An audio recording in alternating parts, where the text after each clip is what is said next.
I'm Danielle Smith, president of the Alberta Enterprise Group. And boy, we've had a busy week. We did a mayor's forum as well as doing another mayor's forum in Calgary today. So we're going to be talking quite a bit about development issues, because when you think about the job of any city council, the bread and butter, there's my dog. He's photobombing me again. So when you think about the job of any city council, part of what they have to do is make development decisions. And in both our major cities, we're having the conversation about, do you build up and densify in existing communities where the large lots are, as well as where some of the existing infrastructure is? Or do you build out and allow for greenfield development? The communities are denser, they don't have the infrastructure, but you also have an affordability issue in allowing for first-time home buyers to have access to that market. So these are the big debates that are going on in Calgary and Edmonton. In Calgary, it's manifested as the guidebook for great communities. We'll probably talk about how the development industry has perceives that planning document. And then in Edmonton, the concept is more 15-minute communities. I will just also mention that I've done a number of interviews with council candidates in both Calgary and Edmonton, so that you can have a peek at what councillors say. Because as you know, when you get elected, you're only one voice. It's not a partisan decision, and you have to get a majority number of votes in order to pass any agenda. So if you're interested in that, I was collaborating with Common Sense Calgary and Common Sense Alberta, and you can go online and find those interviews also. But let's have the conversation today about Build Alberta. And joining me from Build Alberta is Scott Fash, who is the executive director, as well as Paul Boscovich. And Paul is not only the chair of Build Alberta, but he is also the president of GenStar Development Company. And they both join me now. Scott and Paul, thanks so much for being with me today. Yeah, thanks for having us, Danielle. Yeah. Let me begin with Paul, so I can understand how the industry organized itself around Build. Because back in the day when I was doing advocacy for business with Canadian Federation of Independent Business, there was UDI, Urban Development Institute, there was the Home Builders. I understand that there's still some of those legacy organizations. I just met NAIOP, which is Commercial Property Development. So just give us a sense of who Build Alberta represents, so that we can zero in and narrow down on the issues that we're dealing with. Paul, go ahead. Yeah, I think over the last decade, Canadian Home Builders Association of Alberta and UDI, Urban Development Institute, they've come together both at the provincial association and at the local association. So we're a three-tiered organization. We've got local organizations, so there's a Build Calgary, and then there would be a Build Alberta, and then we're aligned with the CHBA National. And so we really represent the entire industry. Scott can speak to the numbers, but ultimately you're talking developers, land developers that are working in the outlying areas, but also high-rise developers in the downtown, home builders building single-family homes, and then building apartment condominiums, and then all the industry behind that supports that industry. So suppliers, trades, consultants. So Scott, maybe you can speak to the numbers that our organization represents. Yeah, go ahead, Scott. Yeah, so we're just about 1,600 member companies as a whole. Wow. So a lot obviously involved on the residential side, both from the land through to home building, but at the same time, you have a lot of our members who are quite active in the commercial construction sector. They do work in industrial as well. We'd have local associations from Fort McMurray, Grand Prairie, Cold Lake, Red Deer, Edmonton, Calgary, Lethbridge, and Medicine Hat. So we do cover the majority of the major centers across the province. And as Paul said, they kind of focus on local municipal issues. Provincially, we handle the provincial legislation and issues with the provincial government, and then our body, CHBA National, gets to handle the federal government. Okay, so you've got wide breadth across the entire province and all of major municipalities, but we also have three different levels of government that you're dealing with regulation: federal, provincial, and local. And then there's local nuances, obviously. So we've got lots to talk about here. But maybe I should just get Paul to explain a little bit about how development differs from home building, because it's not obvious to those people who aren't in your industry. I know this because it was not obvious to me when I was in politics what the difference between the two were. And the way I think about it is the developer is the entity that goes in and develop and has an area plan plan for how a new subdivision is going to be determined and how much levies are going to be paid and what kind of services are going to be there and how it gets laid out, what streets are going to be named. And then the home builders come in and they can build on an individual basis or a block basis or a larger basis. That's sort of how I think about your industry. But if I'm wrong, you're going to correct me. No, you nailed it. That was perfect. The only nuance now is that the industry's highly integrated. So there's a lot of builders that are developers and vice versa, and that's kind of a reflection of just the whole supply chain and moving things through. And as land and opportunities have become scarce, builders have gotten involved in the development side and kind of integrated margins and the finance of building out communities and ultimately we're building homes for people, whether those homes are for sale or rental or whether they're single family or apartment style. We're ultimately building homes for Albertans. How do you decide what kind of home or what kind of homes should be in a particular community? Can you explain that a little bit to us? Because I want to know how much is driven by what consumers are asking for and how much is driven by what government is mandating of you. Because I'll give you, and we'll have time to talk about this, but this came up at the Edmonton Mayoral Forum is one of the frustrations that some have is that, we want to densify in inner city and we want to see more people move into existing communities and we want to have those 6-story buildings. But a lot of the condos that get built are 700 square feet. And so we don't have the European style approach where you can build a large full floor and have a family live in it. And I'm just wondering if that is because that's driven by consumer decisions, if it's driven by developer decisions, or if it's driven by government decisions. Can you comment on that a little bit? Yeah, that's not a straightforward answer to that question. It's a kind of a metrics between what municipalities want, and there really is a need to have a reasonable density to support the infrastructure that we install and the city ultimately takes on, and then the ratepayer that and the citizen that lives in those homes. But we really try to marry the market to the municipal requirements. So you're right. I mean, typically in Alberta and pretty much across Canada, the characteristics of a family style home, like a 3-bedroom home, are typically, they come in something that looks like a single family home, but it might be a townhome or a duplex. Most of what we build has 2 or 3 bedrooms. And then when you get into apartment style units, it's not necessarily more affordable. I mean, if you look at some of the luxury apartments that are built downtown with concrete construction and elevators and a high land cost, the price of those units might be higher than a single family home on the outskirts. So I think the thing to keep an eye on is the fact that there is demand. And we've gone through a tough economic time here in Alberta, and we've still had a baseline steady demand for housing. And I think that's really driven by new Canadians. We have had years where we've had net out migration, interprovincial migration, but we've had consistently over the last decade, we've had net immigration of international migrants. And, those folks don't necessarily buy a home right away, but within 5 years, most of them do. And so what they're looking for typically is something that allows them to have their family move to the country, whether they're there then or later. And they also, we find that there's a real interest in multi-generational living. And to check those boxes, you're usually getting into a single family home or a duplex, perhaps with a secondary suite. So that's a long way of answering your question, but there's a lot of market considerations, and our market is really driven by newcomers to the province. All right, let me get Scott to weigh in on that. What can you tell us about the kind of affordability issues that you're hearing from members? Because this is one of the things that I always remember hearing from home builders, especially every time new regulations got layered on. It seems to me, and this is me talking, this is not you talking, I would just make an observation.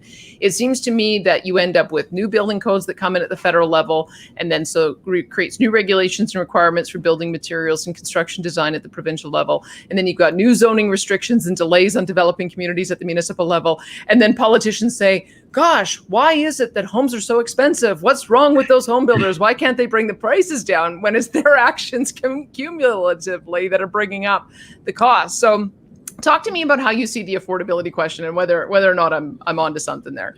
No, you absolutely are. I think we consistently deal with kind of your immediate issues, and I think the one everyone's super familiar with right now is the lumber price increase that we saw, particularly over the preceding 6 months, where you had between 125 to 300% increases on various materials. That was $20,000 to $30,000 a house. That's kind of normalized now on the lumber side, but we're still facing supply chain issues with a whole variety of materials, everything from plumbing, piping, glass. Now that's not a government, that's not a government policy issue. That's a supply chain issue caused by a multitude of factors. But what we're kind of continually struggling with, both on the medium and longer term, is just the layering of what I'd call, political priorities that turns into policy that impacts affordability. And at the federal level, that's predominantly driven by building code, changes to the building code, a desire to get towards net zero homes and net zero ready homes, which is a goal we support and a goal we want to get towards. But it's a challenge to do that in every environment. And building a net zero home in Grand Prairie is drastically different than doing it in Victoria, BC, to the tune of about $30,000 to $40,000 a house. So the discussion we want to have is, how do we get there in a pragmatic way that gets us that net zero home while still preserves that affordability? Then you bring it down to the provincial level. And a lot of the challenges are faced, a lot of timelines, getting, Paul as a developer, getting his environmental approvals through in a timely fashion, which are rather rigorous through the Water Act, the Public Lands Act. Then municipal, there's a lot of layers at the municipal level, getting your area structure plan approved, all the way through kind of a building permit. Municipally, at the political level, they also have a number of initiatives that they want to try to achieve. Social housing, again, more energy efficient housing. All of these things can be done, but there is a cost associated with that.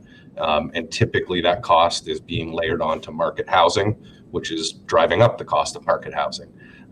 So it's great to say, again, we want to build a net zero ready home, but at the same time, we want to preserve housing affordability. To make those two things mirror and match is incredibly difficult. I don't think anybody's figured out exactly how we do that yet, but it takes, I think, a lot more conversations and in-depth assessment, and again, just more pragmatism in trying to figure out how we marry all of these priorities. Gosh, I hope we can get to that, because I think it's vitally important, especially since from what I'm seeing in Alberta, and I'm wondering if you both see it the same way, I just really feel like we're set to boom. If you've already begun to see that we're a destination point for international arrivals, that used to be kind of where Toronto and Vancouver had, and Montreal had that advantage, is when newcomers were arriving, they would go to one of those three cities. If increasingly we're going to be able to attract more people to Calgary and Edmonton, having streamlined processes to match that demand as it goes up is going to be really important. And so maybe, Paul, you can give us a perspective of how we're doing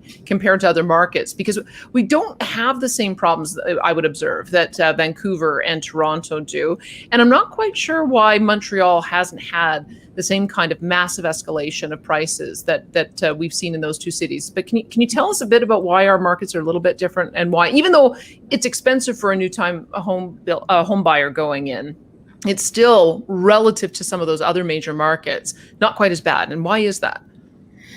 Yeah, it just comes down to supply, and this whole dynamic of do we build up or out? We need to do it all, and I think we can do it in a fiscally responsible manner. Ontario specifically, there's municipalities that would like to grow, but provincial legislation dictates where growth goes, and you layer those things together, and it's just their industry is not able to meet demand. There's a tremendous amount of people moving to the GTA, and you see the price escalations. That's just a function of supply. As much as, to Scott's point, the actual construction is getting more expensive. The majority of that cost increase is on the land side, the actual dirt that the home sits on or the apartment sits on. So I think we just need to I think if we took stock relative to other places in the country, we do have a pretty reasonable regulatory regime. The provincial government, for the most part, has stayed out of dictating where growth occurs and allowed municipalities to determine that. I think where there's a bit of dysfunction, particularly in the Calgary region, is at a regional level, where it's just not particularly organized, where different land uses should occur in a way that attracts business. So that's why we have what we have in Balzac, where they've been more competitive in the city of Calgary. Oh, and totally true. And I think, if you chat to any of the folks down at City Hall or any of the politicians, that's something that they would identify as a problem. But, for where I sit, if we can get jobs to the region, that's probably job number one. So let's start communicating more productively, collaboratively with the different municipalities in the region. Let me pose this to Scott, and you can weigh in too, Paul. I just don't want to get you in trouble with any of the politicians, because I know that you have negotiations that you always have to do when it comes down to how much of the levy that you take on versus how much goes to the city. And so I want to just make sure that I'm understanding where we should be developing and how we should be developing out the region, because I've watched for some time in the capital region. They've got that capital area planning board, regional body, and they've done that for quite a while. I remember it first getting its formation when I was at CFIB back in the 2006 2007 era, and Calgary is moving along on that track, but it's facing some resistance. And I think part of it is when you look up to Edmonton and area, you see that there have been developments that have been kiboshed because Edmonton didn't want them. I think there was one in Parkland County, maybe Atchison, and then on the business side. But then I think there was also a community that was in Sherwood Park next to Sherwood Park in that Strathcona County area, where they said it was too close to the city and they didn't want to see it develop.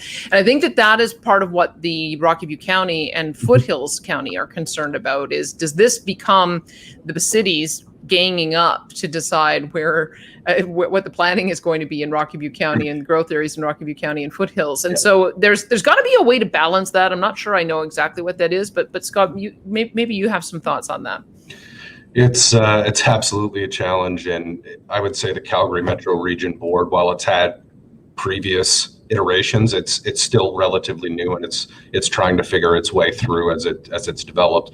And my understanding is it took a good 5+ years for the Edmonton Regional Board to kind of hit its stride. And in talking to members, they indicate no, it's not perfect. One municipality having a veto, which Edmonton does, and which Calgary would have with the CMRB under its current state, that creates some challenges. But I would say the leaders at the Edmonton Metro Region Board over time were really able to kind of develop a bit of a collective purpose surrounding this.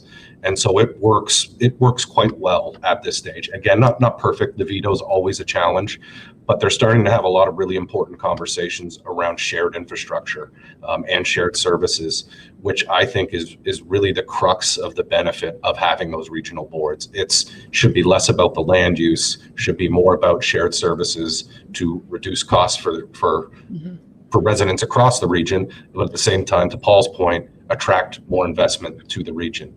And less about me as a municipality, more about us as a region.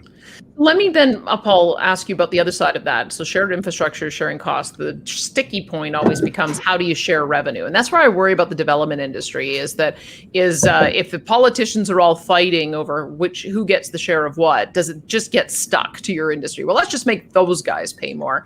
And so I'm wondering how that gets sorted out in the capital region, because I think they've got an approach with Edmonton Global. So they're now trying to create a joint strategy for attracting business to the area. I don't know if that means that they've identified areas that, if we're successful in creating this hub, all of the members benefit by sharing in the mill rate and sharing in the revenues generated from it. Because the reason I ask that is because I think that's what one of the mayoral candidates, Jody Gondek, is proposing in that region just north of Calgary, where the Balzac and the fulfillment centers and the airport is. And I'm wondering if that's a model that would be beneficial, or are there problems with it? Do you have some thoughts on that? Yeah, well, in Edmonton, it's a little bit more of a discussion of equals. You got to remember that Strathcona has, industrial heartland kind of. There's some significant industrial tax revenue, and so we do business in Strathcona County and in St. Albert, and these are, they have some scale. They're municipalities with a tax base. I think, in St. Albert, they struggle because their tax base is primarily residential, and then you get into the dynamic of higher taxes for the property owners. But it seems to work. I think in Calgary, it's never been viewed as a region of equals because it's been really a unicity. The vast majority of people live in the city of Calgary, and I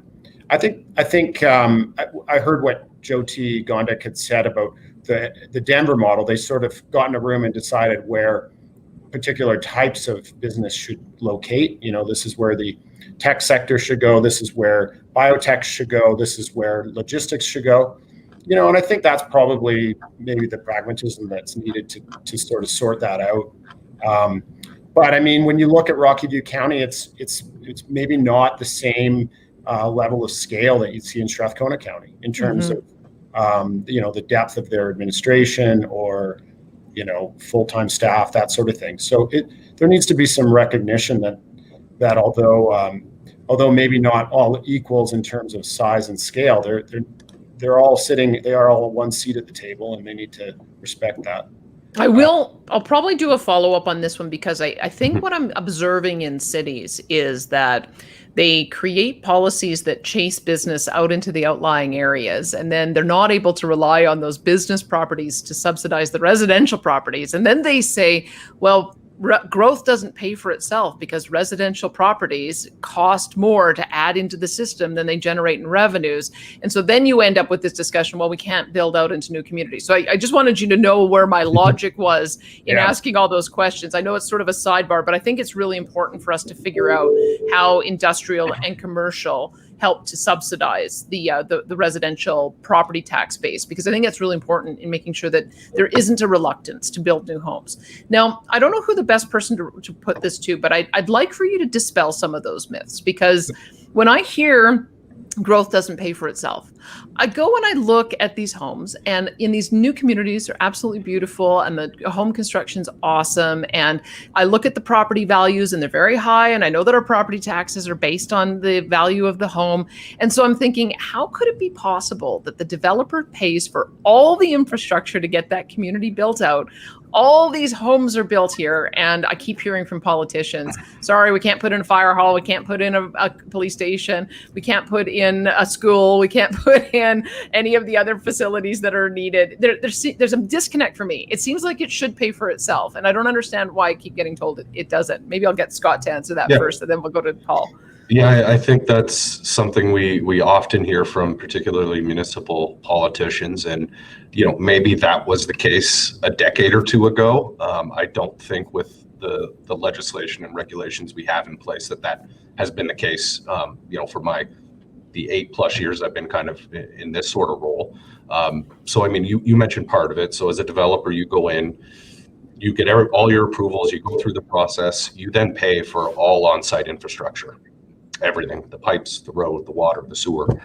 You also give 10% of that land to the municipality free of charge. That's for municipal reserve. That goes for parks, that goes for trails. On top of that, all of the roads, water, sewer infrastructure outside of your community, if it needs to be upgraded to support that new community, the development community funds that through what's called offsite levies. And these aren't, a check for $1,000. These are millions to tens of millions of dollars that are paid to fund an upgraded arterial road, to fund an upgraded, pumping station. Now, even 4 years ago now, they updated the regulation for offsite levies. So now industry also funds rec centers, police stations, fire halls, and libraries. That's relatively new, though they've been charging for some of that soft infrastructure, as we call it, in Calgary for a while now. It's now new to all the other places in the province. So industry is absolutely funding all the hard infrastructure and then turning that key over to the municipalities to maintain it over time. Okay. And now the life cycle of a road, that can vary a bit, but you're talking minimum 10 years, typically closer to that 20-year period. So the belief and the understanding would be is over that period, you generate enough tax revenue to fix potholes, to upgrade roads as required. But the idea that there's not enough cash flowing in initially, I think is a complete myth at this stage. I want to get Paul to weigh in on that, because what I heard you say, and I just want to be clear, is you're paying for all the infrastructure in the community, the lion's share, if not all of the infrastructure as well, to connect the community from the existing infrastructure. They've layered on the additional things they want you to pay for, which is I didn't realize that they now have a levy for recreation police as well as fire halls. And then on top of that, there are decades where they don't have to do any upgrade work because there's sort of just a natural wear and tear that happens, but it takes a while for that to erode where they have to do an outlay of cash. And they're still saying that growth doesn't pay for itself. What am I missing? Before maybe Paul jumps in, I guess the missing piece is they'd have to do snow removal. Obviously, they pay for snow removal, transit, some of those other things. But yeah, sorry, Paul. Yeah, no, I think you nailed it. I mean, the money's there. It needs to be procured, and there is lagging infrastructure. So the rec levy, you got to get out there and you build the rec centers and the libraries, and ultimately we're paying for everything, and we're paying more to ensure that lagging infrastructure is there as well. The one thing, maybe it's just my perception, in Edmonton, there seems to be a little less of this dynamic that growth doesn't pay for itself. And I think the reason why is because those levies go into kind of like regional buckets. Yep. So the money is well defined where it's going to go. Okay, it's going to pay for this road, and it's going to pay for this sewage treatment plant. It's going to pay for this regional stormwater pond. Whereas in the city of Calgary, it's a citywide levy. So it's one big bucket, and then administration has to allocate where that money gets spent. And so it's difficult to define where the money is going. And then from time to time, there's not enough money in a particular year to do something that's needed. Oh, there's congestion on that new community because they didn't upgrade the downstream arterial road. Well, that kind of got lost in the shuffle, and that community accelerated its growth, and now it's triggering some traffic or whatever. So there is a dynamic that's fundamentally different in Calgary and Edmonton, and I think the rhetoric's a little different too. Well, tell me then, if we were to replicate in the Calgary area what is done in the Edmonton area, would you do it by quadrant? Because Calgary's sort of naturally split because of the Bow River, north and south, and then because of Deerfoot, east and west.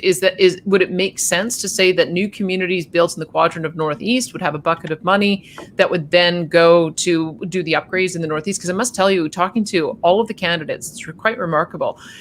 Doesn't matter what ward I'm speaking with a person in, they all say, our community has not received its fair share of investment in critical infrastructure. And so if everybody's feeling that way, I'm not sure where the money is going either, but I wonder if the sort of the quadrant model would actually make some sense. Yeah, it wouldn't probably be exactly quadrant based. It'd probably be based on like a stormwater catchment or a sanitary infrastructure, water.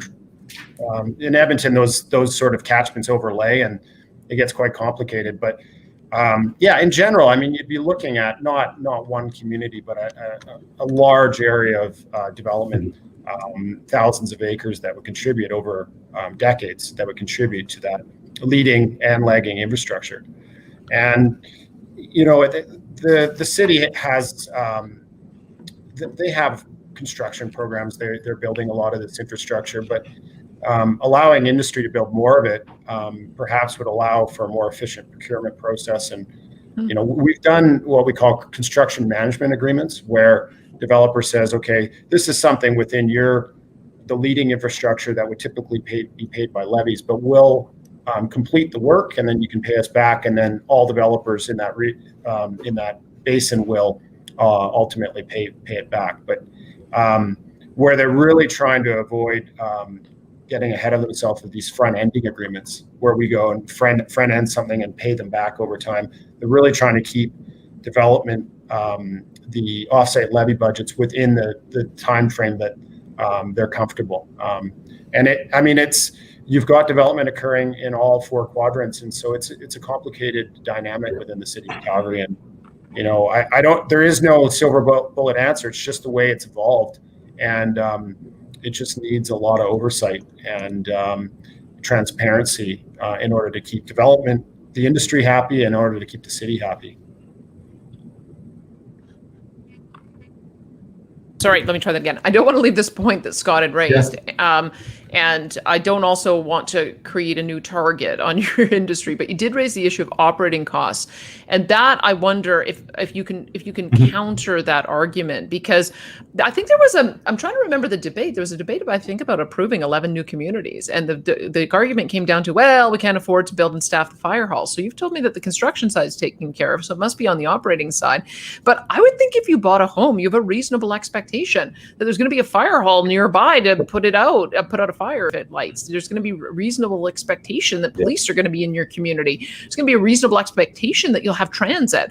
And so I don't think that is absurd to think that, a new community, the property taxes you pay should pay for those operating services. But is there some additional cost that I'm not considering that is particularly hard to manage when you're trying to service one of the new communities? I'm just still trying to get to this notion of why it is that people think that the new communities are causing the additional pressure. Yeah, I think we're also struggling to kind of understand that, Danielle, and I think our local associations and their negotiations with the municipalities are trying to understand that. So, Edmonton and Calgary are different beasts. A fire hall in those two cities, minimum $20 to $25 million. They're typically built to a LEED Silver or net zero standard. They've got, $500,000 to $1 million in public art. A developer or builder goes to Leduc. They have to get that fire hall built. It's $10 million. Huh. So there's the capital cost up front that industry's fronting, and typically with that, you might get a fire truck included or something along those lines. I don't understand also why the residential taxes can't support the operation of those. So that's a question we raise. Okay. Well, thank you, because I will try to get to the bottom of it myself as well. Now let's turn the tables on inner city dwellers, because I talked to a number of candidates in the inner city saying, I'm hearing from my ratepayers, they don't want to subsidize the outlying communities. Now, when I say turn it back, I'm thinking that there's a couple of things that we have to factor in. So those who live in inner city communities, sure, they have the existing infrastructure, but they also have a depreciation problem. That would be one thing, is that after, as you'd mentioned, a period of time, you've got to replace the roads and you've got to replace the sewer and you've got to replace your rec facilities. So that seems to me that there's a period of time where the inner city communities are actually going to cost more. And then as we have this discussion of densification, I'm just wondering if you've built the community on 50-foot lots with single family bungalow style homes, can you really just put in 6-story multiplexes on dotting the streets and not have extra pressure on the infrastructure? Wouldn't the infrastructure have to be upgraded? Or was it built to a high enough standard that you can densify and there isn't additional cost? Maybe Paul, you can talk about the complexity of that. Yeah, I think there is, it's, so when you're in the greenfield, you know what you can do. You design everything for it. There's opportunities, absolutely. And like I said, we need to grow, we need units throughout the city, and there's places where there is infrastructure, and I think the city is trying to identify those locations where we can really target growth. But I don't think we're running into huge issues when you go from one home to 2 homes. It's your point of the 6 to 12-story buildings, and when you look at the costs of, say, the bridges in Bridgeland in Calgary or the East Village, I mean, it is a significant investment to get the infrastructure where it needs to be to support high density development. And so that's great. We should identify those areas which we can build comprehensive developments, but let's try not to do it everywhere at the same time. Let's target areas and do a good job. And I really think that we do not have as big a NIMBY issue as you see in Toronto, as you see in California, as you see in Vancouver. people are more open to seeing some reasonable intensification of their neighborhoods, especially when their schools are empty and that sort of thing. And we have a very vibrant sort of infill program, and that's a great entry into the home building industry, and it's a great spot for many home builders that are our members. Okay. So I think there's an opportunity there, but I think to your point, Danielle, you can't just assume that the infrastructure will support density everywhere. Completely. I'm just trying to stop the war between the suburbs and the inner city, that everybody's got costs associated with servicing their property and developing other communities. And we need both, because we're going to have a lot of people moving to our regions. I think there's heritage communities that have beautiful homes on large lots that, there's a thing called property rights that need to be respected. And there's, on many of those communities, there's not only the zoning, but there's restricted covenants on title that said there should be only one dwelling here. So let's target areas that have R2 zoning. Let's target main streets and corridors where there is already busy traffic and there's businesses that need density to support their activity. And we can build great cities where all parts of the city are vibrant.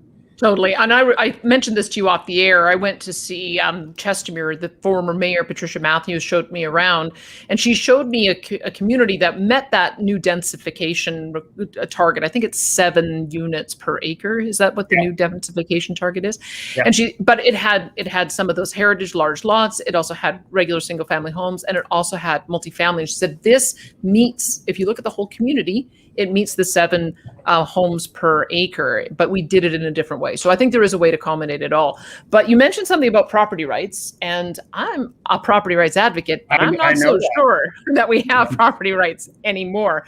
And let me put this one to Scott, because it's a political issue. I was flabbergasted when a friend of mine sent me the Liberal Party platform that said that they want to institute a use it or lose it rule, so that if land is owned and the government decides that it should be developed into affordable housing, you've either got to do that, or presumably they'll expropriate it from you and do it on your behalf. And I just want to get your comment on that. I mean, lots get said during elections that's kind of crazy. But you know what? Crazier things have happened, and I'm wondering if you're concerned about that policy proposal, or if there is some legitimacy to it, or if you would have a different type of approach to it. I'll go to Scott first on it.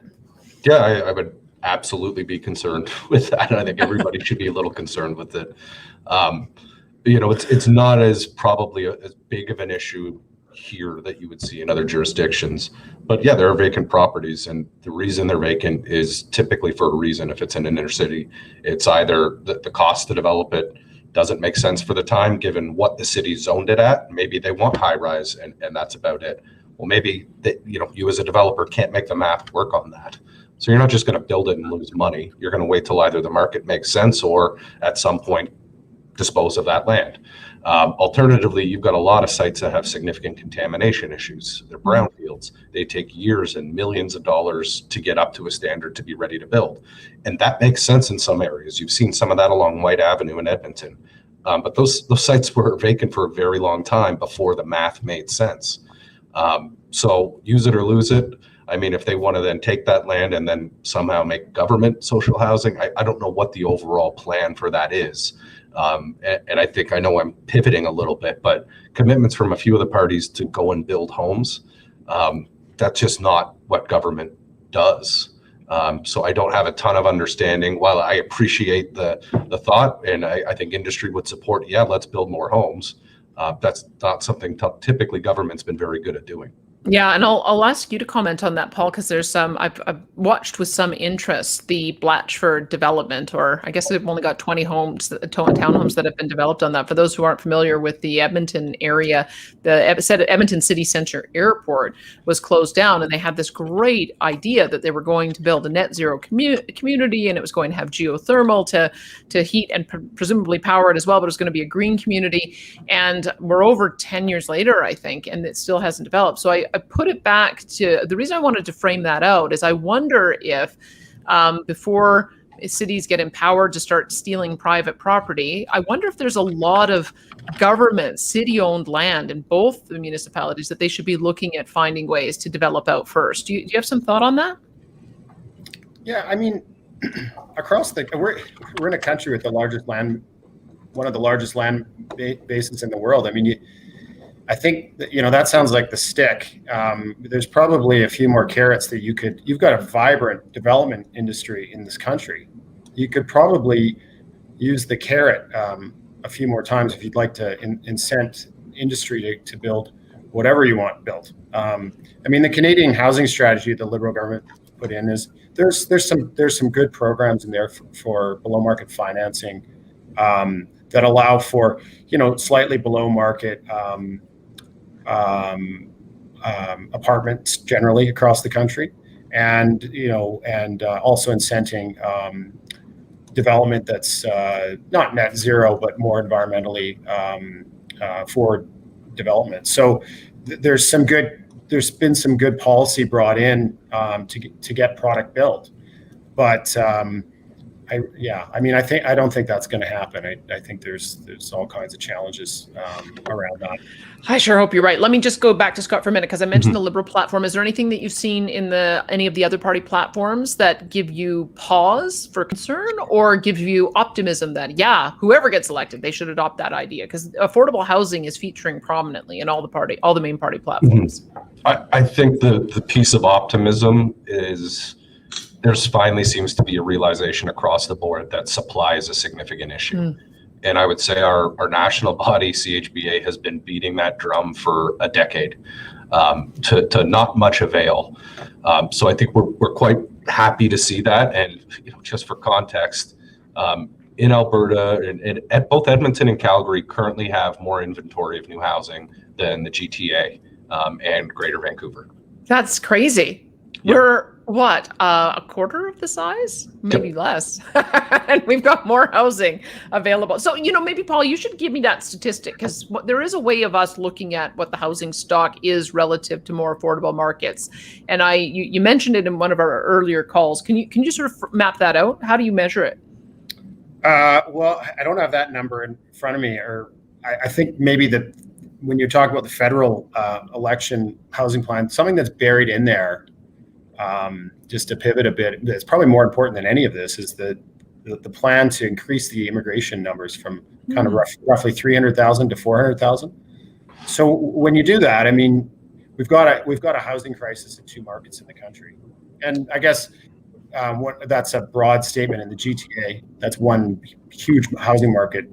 So if you're going to increase the amount of newcomers, you're going to have to find a way to increase housing, and I think that's an advantage for Alberta. There's places where we can increase our housing stock. It is a challenge on the far end of the housing spectrum, those folks that are not able to find affordable housing, but really on the social housing side of things.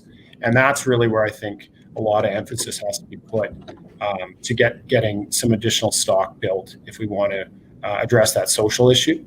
Yep. But private industry can't solve that problem. That's a societal problem that needs to be resolved across government and all taxpayers. And industry can be part of the solution, though, for sure. Completely. So main takeaway, we're going to see more newcomers, with Toronto and Vancouver still having limits for how they're going to be able to expand out the housing stock. It's obvious that Calgary and Edmonton have to be prepared for that. Totally get it. Let me though ask you, because you're right, when a newcomer arrives, you said that part of the issue is affordability, and they may not be able to buy a home for the first 5 years as they're getting their foreign credentials recognized, finding employment, that sort of thing. But then let me ask you about how you layer on this net zero problem that we have, because every time you change the requirements to new standards and new building materials to meet new environmental goals, it's layering on $10,000 or $20,000 or $30,000 onto the cost. So let me start with Scott, so that we understand where we're going with net zero. You're right. There's always a transition problem. So 50 years from now, of course, we're all going to have net zero homes. But in the meantime, they've got to be built, and new materials have to come on stream, and it's expensive when you're an early adopter. So map out a little bit some of the things that you're seeing. Yeah, for I guess people who maybe aren't familiar with it, the federal government a number of years ago made a commitment that all homes would be built to a net zero ready standard by 2030. The way you get there is through building codes. And what we have coming, it could come any month now, but likely prior to the end of the year, is what are going to be called tiered energy codes from the federal government. And basically that maps a pathway from tier 1 being, current building code to tier 5, which is your net zero ready home, meaning you throw some photovoltaic cells on top or find another energy source, and that home is entirely self-sufficient. Awesome goal. We as an industry want to get there too. And there are actually a number of builders who are doing that already, and there's a market for it. Doesn't make up the whole market, but there is a market for it, and they're doing well on that. But how do we get from that tier 1 to tier 5? Mm-hmm. And I know 9 years, 8 years seems like a long time, but it's not. And right now, while we haven't seen the final codes, our preliminary estimate has been anywhere from $30,000 to $50,000 a house to get to that net zero ready standard. That will go down over time as people learn how to innovate, as new products are developed. All those innovations will happen. And I think there's a huge opportunity for industry and government at all levels to partner to figure out what those are. Alberta's in a much more difficult position to reach that goal than most other provinces, because a core component of getting to a net zero ready home is electrified heat. You still need backup heat, even if you've got that net zero ready home. We have an electrical grid that's largely based on fossil fuels. I think ourselves in Saskatchewan and Nova Scotia, our lion's share, we rely on fossil fuels. We don't have hydro that other provinces do. So how do we then make a shift in our electrical grid, building code costs aside to get that construction? How do we make that shift in our electrical grid where now all, if not most of our homes are heated by electricity? How does that infrastructure get upgraded to the point? Then you throw in EV charging stations on most homes.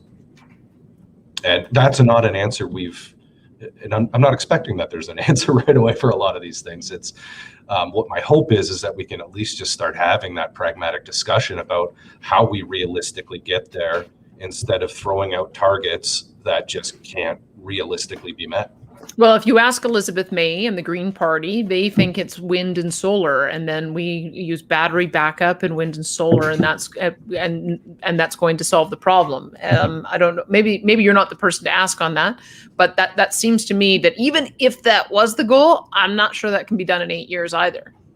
No, and I'm not an expert on it either. We have our conversations with a bunch of utility providers across the province, ATCO and others, and they're not sure really how it would work either. We'd have to look at and assess the whole grid, and how do we adjust that grid to now supply all of our heating and transmit all. So say we move to, again, photovoltaic cells, we move to turbines to transmit all of that electricity to homes.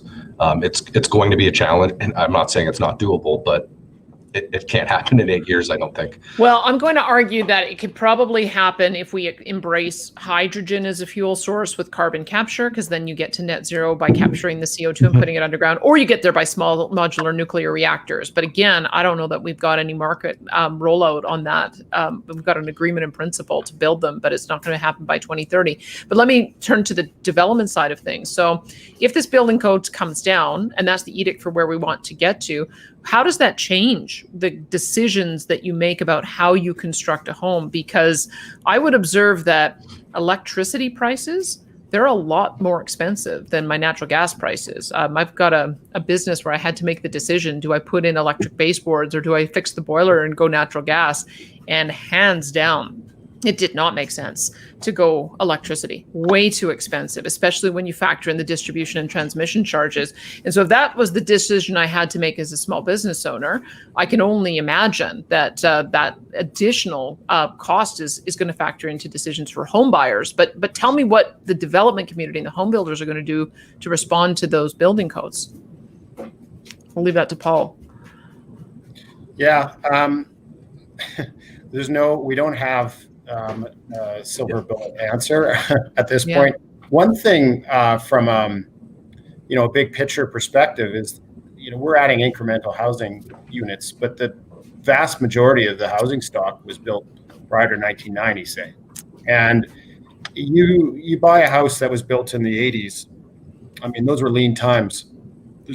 They're not a very energy efficient type of house. The homes that were built in the 70s were actually better than the 80s and 90s. So having a robust retrofit program, whether that's subsidized or what have you, we've got folks that live in single pane windows, have single pane windows in their house, whereas new homes have triple pane windows. So instead of putting it all on the incremental buyer, we should really be looking at ways to make our homes more energy efficient. Maybe you can elaborate a little bit more on that. I've got a 1903 home, and it's such a good point because it's fine to have a net zero target, but if I've got a home that has stood for over 100, almost 120 years, presumably it's going to stand for 120 more. And if you think you can solve the problem just on incremental new construction, you're not going to be able to. So but that doesn't affect your industry. Now I'm going to have to do another follow-up, right? Because you're not the ones going in and doing retrofits on homes, are you? Yeah, we are. We include renovators in our membership. Okay. And there's a tremendous opportunity. And with even when I said, the industry's becoming more integrated, there are builders, developers that also renovate new homes, because it's certainly people love the communities they live in. But to your point, I mean, if you're in a 100-year-old house and you want it to stand for another 100 years, there's significant upgrades that you need to make from time to time, and it's not just a new roof. All kinds of significant changes to the property will occur over its lifetime. So, when you talk about tearing, going down to the studs and putting in more insulation or spray foam insulation in the attic, new windows, whole new HVAC systems. Those are significant changes to the structure, and they would go a long way to pumping natural gas just so it can basically blow out your windows is not really the best way to go. No, it does make sense. I wonder if if any of your members have partnered with anyone trying to do small scale CO2 capture. I remember doing an interview when I was on the radio of somebody who's created a filter that can go on a furnace that will then capture the CO2 and turn it into an industrial mineral that he will then come and take away, and he can turn it into soap. And so I'm wondering if there's another way to skin this cat, that if you're trying to completely change the style of homes and electrify the grid, that's pretty expensive, and you still have a 90% problem. If you're expecting everybody to go and retrofit their homes, that's also going to be problematic to try to get accomplished by 2030. Are there other ways to be able to approach that issue, or is that I'm just wondering if any new more cost-effective mechanisms and innovations are coming up in the industry? So I'd say some shifts that have happened that most aren't aware of. So a lot of the larger new builders, they hire energy advisors on pretty much every one of their new builds to try to maximize the energy efficiency. So most builders are already building well above what our current code is on this front.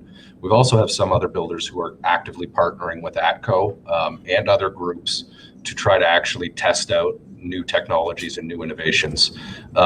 Some of the work we're doing as an association is we're creating an energy efficiency accelerator program where we're going to try to tie in not-for-profit energy groups and green energy groups in with some of our builders to try to start testing some new technologies to really feed off of that innovation piece, which is going to be the key to building that net zero home at an affordable rate. But that, again, it's going to take some time to get to that stage.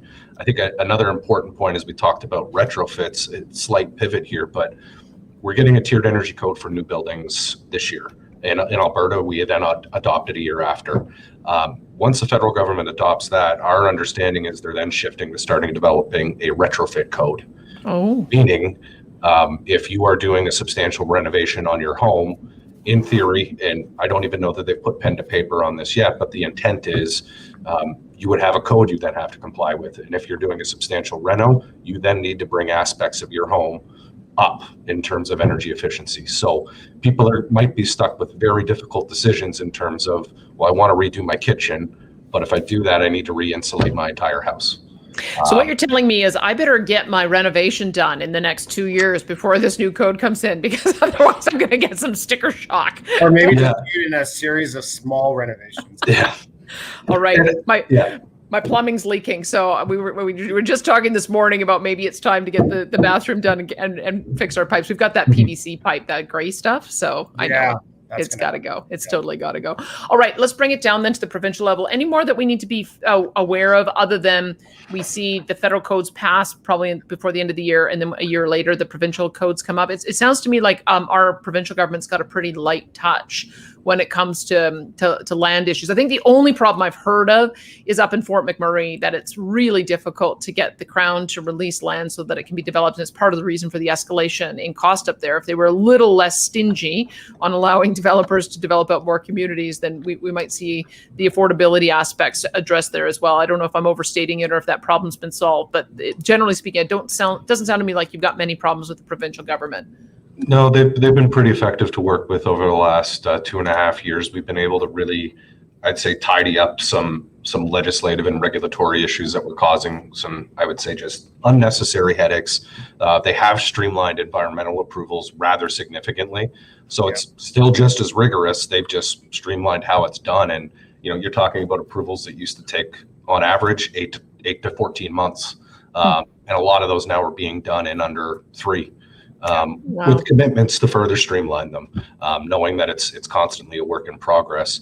For us, really this discussion on net zero with the provincial government's going to really ramp up once we get the national code. So in Alberta, we auto-adopt what's adopted nationally within a calendar year, but you have tools like ministerial orders, variances, and other options to then modify that national code in a way that makes sense for Alberta. We will also get to choose in Alberta what tier we start at and how we progress through to get to that net zero ready home.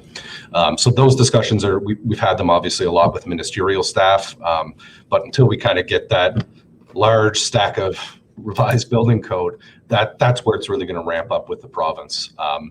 Beyond that, I'd say we're really trying to fix what we consider to be some systemic issues with offsite levies and city charters in particular.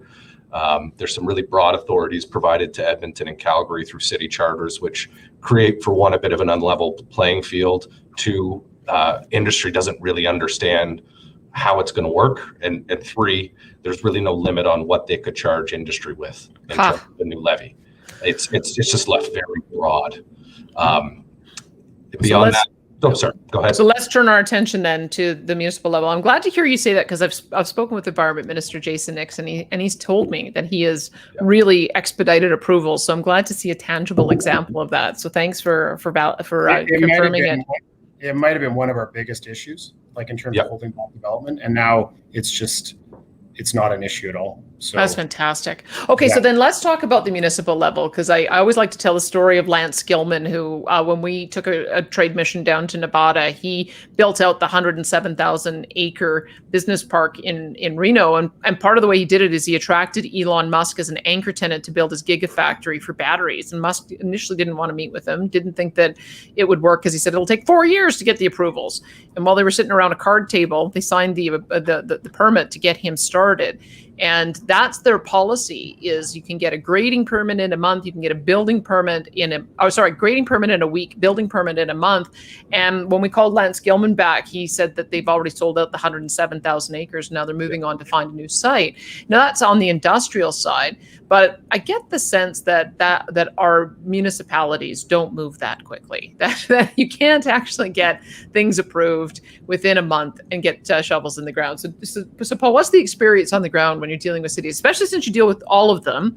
There's got to be some, this is best practice over here, this is not working so well over here. What do you see? Where's the problem? Well, the land we're developing in St. Albert, we bought 50 years ago. So it's, we just got started 5 years ago. So 45-year, I would hate to do the post-investment analysis on that one, but was part of that market change, or was most of that just development issues, or like permit issues? There was a time when people speculated on land, and our company in previous iterations was like that. And the reality is the infrastructure wasn't there, and you probably needed two significant upgrades to the sewage treatment plant or something. But the reality is that it takes anywhere from minimum 10 years to 25 years to bring on a property. And that's land that's within this, doesn't need annexation. In some cases you're waiting for development to come to you to some degree, but in other cases it's just there's a lot of planning that goes into bringing on development. And there's I hate the word sprawl because that says it's not organized, and it's just go willy-nilly wherever. The regime in both major cities in Alberta and pretty much every municipality is, development needs to go in a sequential manner. It needs to be highly organized and planned, and I think that's what you see. You see organized development. You see development occurring around significant. Like if you look in Calgary, the South Hospital was planned going back to the 1990s. It got built, and development's occurring around that job anchor. So there's opportunities to move things quicker, and I think ultimately municipalities in general like to control where development occurs, and fair enough. But within reason, I think we also need to listen to the market and see where people want to live. Tell me a little more about that, because I can understand why, if you have got, because I've been watching, because I drive south, so I've been watching the sequential development of all of those communities, Cranston and Seton and others as I go. And I can see why you'd want to develop Cranston before you develop Seton, because you've got to get the pipes and the roads and the electrical and all the utilities going through one community before you get onto the next. Makes sense to me. You don't want to see leapfrogging, but it does strike me that if you have seen a city annex a certain amount of land, they've kind of made the decision that they're going to develop it out. And so it seems like it should be able to take place in a faster period of time than 10 years or 25 years. What are the holdups? Well, so on that specific example, if you go south of 22X now, Stony Trail, we needed the Pine Creek sewage treatment plant. So that got built about 14 years ago. And so you've put in hundreds of millions of dollars. You'd think that you'd want to get a return on that investment, allow many developers to plug into that infrastructure.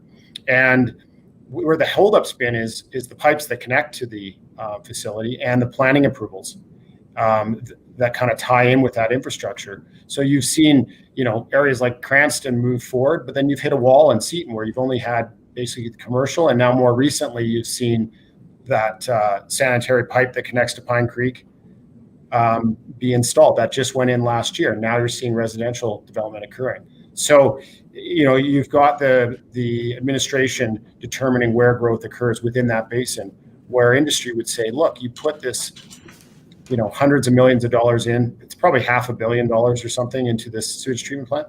Let's figure out how to get people in the area, get development going. And, for industries, it's happening, but it's just not happening quick enough for what we feel the market would support. What is a better way of approaching this? Because having talked to all the mayoral candidates, having talked to most of the city council candidates, they know there's a problem, but I think they don't know how to fix it. I think part of the issue is it's a governance issue, is that we elect a governance board at both of our cities, or all of our cities, and then they delegate to the administration to get things done. And they make assumptions that we're dealing with a professional civil service and they want to see development. They want those revenues to come on stream. Why would they delay it? So I'm wondering if there is some thought that you've given to how do you make those decisions a bit more transparent so that there can be some political discretion or some direction? How do you create measurements so that we know when something is unreasonably delayed or stalled? How do you monitor it through the process? That's the one thing I'm sort of struggling with, because I'll give you an example.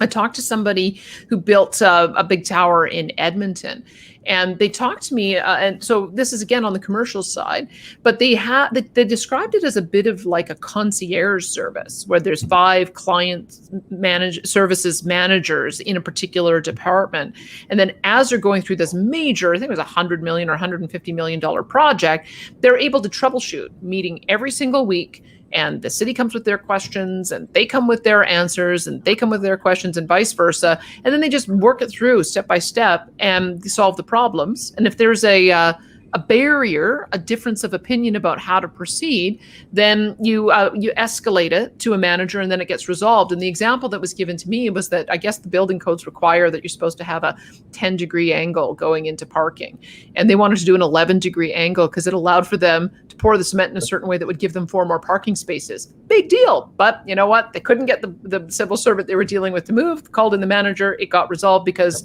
they did a traffic study, proved it wasn't going to create any difficulties in safety or in egress or whatever. And so they got it removed. And I thought, well, why can't we do that? Why can't there be a concierge service for a particular development where you know that each week you're going to meet week after week and you're going to push it forward? And maybe it does exist, but it's just the first thing that comes to my mind, that if we can find a pathway for one type of major development, we know that this freight train of the need for new housing is going to hit us pretty quickly. We can't afford to wait 10 or 25 years to get some of these new communities on. Is there a better way? That's a long answer, or long question, but maybe there's a simplified answer. I think you flagged kind of one of the bigger challenges that happens, particularly within really large municipalities, is you do get a bit of a siloing of the individual departments who all need to touch a project. And admit, I would also say, it seems to me, based on my conversations with both builders and developers in Edmonton and Calgary, the cities are trying to streamline and improve these processes. They're trying to do reorgs. They're trying to do a lot of these things. So it's known. And I think all of the right mindset is there to get to that point. We just haven't moved the needle quite enough. But it's multiple silos with different departments. You've got transportation, you've got planning, you've got the building side, you've got people doing environmental inspections, people doing walkability inspections or assessments, and all these other then non-statutory documents on top of a zoning bylaw and municipal plan. And it's, I used to be in consulting on the land side before I got into this, and it blows your mind the number of documents you need to try to work through just to put a site plan together, and then need to conform with, and then staff are reviewing them at the municipal level. It's just a lack of streamlining, I think, both in the policy regime, the number of documents, and then as cities are, like I said, they are trying to figure out how to streamline so it's not going from, planner A now going to transportation then kicks it back to planner, then planner has to kick it back to applicant. I know they're trying to figure out better ways to do it, and I think there's a commitment from both sides, industry and the cities, to try to get there, but it's not happening overnight. No. And Paul, I'll get your thought on that, because I think the way this concierge service was described to me, it's almost like you get a case manager or project manager, and you say, okay, I've got these 5 departments I'm dealing with. Can you help coordinate what they need? And we have the meeting next week, and then we all go and do our work. So it's almost like a single point of contact with somebody with the power to coordinate between the different departments that you need answers from, rather than just have what happens that Scott just described. Does that happen anywhere? Does that even make sense? Well, yeah. So any development needs 5 things. Leading infrastructure needs water, so you can have a glass of water, flush your toilet. Sanitary, which is actually the flushing of the toilet piece, needs to go somewhere. It needs stormwater, so when it rains, the streets don't fill up with water, they have somewhere to go. It needs transportation, and so that's not just a road in front. It needs potentially an interchange or some sort of access to get out of your community, and it needs fire coverage. So in your example of the building, the ramp issue, that's a small thing. But what happens if out front they realize they put the foundation in, but the pipe is too small and there's not enough water capacity, and that could be for their sprinklers. So now the concierge says, hey, there's a $20 million touch here. The builder says, I don't know, that's not I can't do that. And now you've got a problem. You got to get that in a city budget, and that could take years. So there's small problems and there's big problems. When I talked about the dynamic of around Seton and Cranston, so there was a fire hall built in Seton, so you're good there. There was a water coverage issue, and that's going to be resolved over time. The sanitary issue, we needed an interchange at 212th Avenue. And then we ultimately need another outfall to the Bow River and a stormwater solution. So those things, just to design them, take years, but then to procure the money. And then there's this issue of timing, because we're going to pay for everything, but that occurs as we develop through the homes. And so if they have nothing in the kitty that year, then you're waiting. So there's this issue of timing between the leading infrastructure needed to start into development and other priorities elsewhere. And that's sort of where the whole citywide levy system falls apart a little bit in Calgary, I think. That makes some sense. Like the way I'm thinking of it is that 10,000 home communities don't get built all at once. So you've got to build the infrastructure all at once. You can't build just a portion of an interchange. You got to build the whole thing. But then the revenues that come on stream with the sale of each property, that can take significantly longer. So there's a bit of a lag. So is there a funding problem for that initial construction? I mean, is there some need for the city to backstop? If you say these are the 5 big projects that we need, we'll go out and do all that, but there needs to be some sort of backstop on the loan for it. I'm just trying to think of what might work as solutions. Scott, did you want to weigh in? You flagged one of the fundamental problems with offsite levies in general. With a lot of that infrastructure, somebody has to cut that check up front. So if it's a fire hall, you can't build that in stages. You need to build that, and often you need to build that at the beginning in phase 1 of a 10,000 home subdivision. So who's cutting that check? Some instances you have the municipality cut the upfront check, then collect money back through levies. Other instances, if you have a big enough developer with a big enough stake, they may fund that $20 million upfront. But more and more in the leaner times we're in, nobody wants to, or nobody has the money to cut that check. So it's a fundamental issue we have with levies. That's not a municipality's fault. It's not industry's fault. It's just it's a reality. We've hired consultants to try to look at models that are used across the United States, because we think there's some fundamental issues with levies that aren't benefiting anybody. And we want to explore whether there are tools used in other states in the US that might alleviate a lot of the challenges municipalities are facing and we're facing. It won't solve it, but what are some other tools we can potentially use? Because this issue is just going to grow. It's not it pits industry and individual developers against the municipality when nobody's at fault. We're trying to figure out how to pay for this stuff. Completely. Well, and we do that with, say, transmission lines for large capital projects. We don't expect that 100% of it is going to be paid up front. There is sort of a transmission charge levy, fixed and variable, that gets paid over a period of time. So there is some notion that the user will pay for it as they're using the service, but you do have to build the entire transmission line up front. So it strikes me from other industries, there must be some kind of model. And Paul, I know that you do a lot of work in a number of different jurisdictions. Any leading contender for how to solve that problem? Some of the stuff that's been done in the States using municipal bonds, our legislation wouldn't support that at this point, but there's that topic has come up a number of times. We're ultimately tell me how that would work, because I think people know how bonds work, but why in particular municipal bonds, and why would we have a prohibition on that right now? Well, I think fundamentally it's just a different vehicle to fund growth, but you're securing, like from a high level, you're securing financing based on the future absorptions of a development.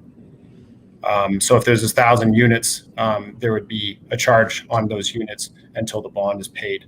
So that really works well in a small municipality where there is no funding source, but there's an opportunity, a market opportunity to bring on a development. So that's something we've looked at in the past. What else is being considered there, Scott?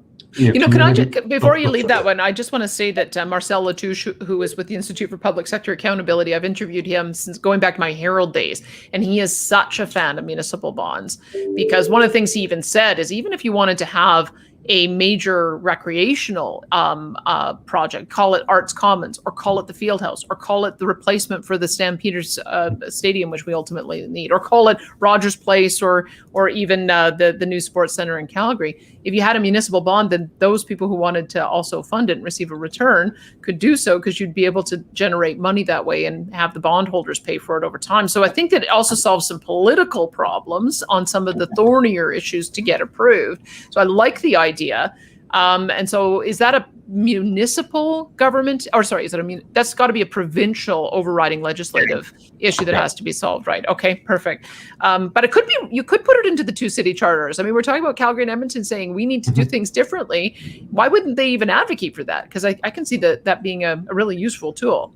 Yeah, and they may. So, we've just kind of got a draft report from our consultant right now, and we're reviewing it, making edits, and then our hope is, we'll start having those discussions with Calgary and Edmonton to say, we're all frustrated. We think there might be some other tools. Let's sit down and figure out, would this actually make sense for all of us? And is this potentially a pathway forward, so we can stop, hitting our head against a wall arguing about offsite levies on an annual basis? Because at the end of the day, I think we, by and large, want to see the same things. But we just haven't figured out that way to communally kind of work towards it. We'll figure out that path to go towards it. All right. Well, I hope that I can, I'll keep an eye on this. And as you develop some of those policies, let me know, because I'll see what I can do to run it by our members as well. Because we've got developers and home builders in our association too. And so if we can add our voice to the things that you think need to be done, I'd be more than happy to do that. So just final thoughts here. I think we've covered so much ground. So we know that you're working on a ton of things. Just wanted to see if there's any other issues that we didn't talk about that we should just, in our final minutes here, make sure people know what you're working on. I'll start with Paul and then go to Scott. Any final issues there, Paul? It's something we hope to get resolved, but one of the biggest challenges right now is actually land titles. Significant delays to transfer title, and particularly on the condo side. If you've got a large condo development, you don't get paid until those units get transferred to the customers. So we're working closely with Service Alberta to try to resolve that. But this could be another one of these kind of COVID-related staffing issues. And I think there's obviously, with a lot of these bureaucracies, there's succession challenges with the folks that work there. I know in other provinces they have different models. There's more of an emphasis on digitization and automation, and even divesting of that as a wholly operated government entity. In other provinces, it's been farmed out to third parties. So that's actually been kind of a hot item for us. It's interesting because I know just as I was leaving the air, AUPE was raising some concerns that it was going to be privatized. You've identified the reasons why it ought to be, but it strikes me that if you don't want something privatized, you've got to figure out process improvements so that you can eliminate the argument. So, well, I'll follow that and see how it ends up turning out. But digitization has got to be a solution across the government. And I know Nathan Glubish is leading that effort through Service Alberta. Any other final thoughts that you want to add, Scott? I mean, I think I know you'd asked for some kind of housing price statistics between kind of Alberta versus other jurisdictions. So basically over the past year in Ontario, MLS sales have gone up about 28%, nationally about 16%, where in Calgary and Edmonton, about 10%. So we have seen increases, but half as much as we've seen in Ontario. And I talked about how we have more inventory than Toronto or Vancouver in our two major centers. We actually had CMHC flag Alberta as like a red flag, huge risk, because they'd said we were overbuilt. That was, I think, 2 or 3 years ago that happened, because we had thousands of newly built unabsorbed units. Well, in this year alone, we've chewed through about 70% of that, or we've seen a reduction of about 70% in that inventory. So going back to that whole importance of having supply, we're the only jurisdiction that's really been able to weather this this little mini housing boom well. And I think Inventory is not the only reason, but it's a major reason. But you know what? Isn't that interesting, the bureaucratic attitude that something is a red flag because it's overbuilt, whereas you would look at that as having an adequate amount of supply to match the market? Yeah, now we're actually concerned we won't have enough lots in the very near future. Well, yeah, the other dynamic is we talked about how long it takes to bring something on and get it approved, and you talked about your concierge example. So having some stock, that maybe a little extra stock, when you have a totally unexpected increase in demand, is probably not a bad thing to keep housing affordable. Completely. Well, thank you both so much for walking through all these issues with us today. Sure appreciate your time. No, thank you very much. Thanks. That was fun. Yeah, it was great. So that is Scott Fash. He is, of course, the executive director of Build Alberta. And we also had Paul Boscovich. He is GenStar's president, but also chair of Build Alberta. So hopefully that answered a lot of your questions. And truly, I'm just trying to bring peace in our times. I know that those who live in the outer areas think that they're paying all their property taxes and they're not getting the same services. Those in the inner city communities think that they're subsidizing. As it turns out, it looks like in certain cities, it's a bit of a funding model. If you pool all the money, then you're not able to dedicate it to those communities where the taxpayers are paying them. So a few more things. I think I've got 10 more lobbying things on my agenda. In any case, if you're watching live and you're looking to find out a little bit more about your Calgary mayoral candidates, we will be hosting an event today from 5 until 7 p.m. We will be pushing it out online, not only on this channel, but also on Facebook and the Facebook live of all of the candidates who are participating also. We did the same thing yesterday. So if you're from the Edmonton area, you can go and have a look at that. That's also available on this YouTube channel, as well as on our Facebook page, Alberta Enterprise Group. We will be back at this again next week, and we'll look forward to talking with you at that time. Thanks for tuning in. I'm Danielle Smith, president of the Alberta Enterprise Group.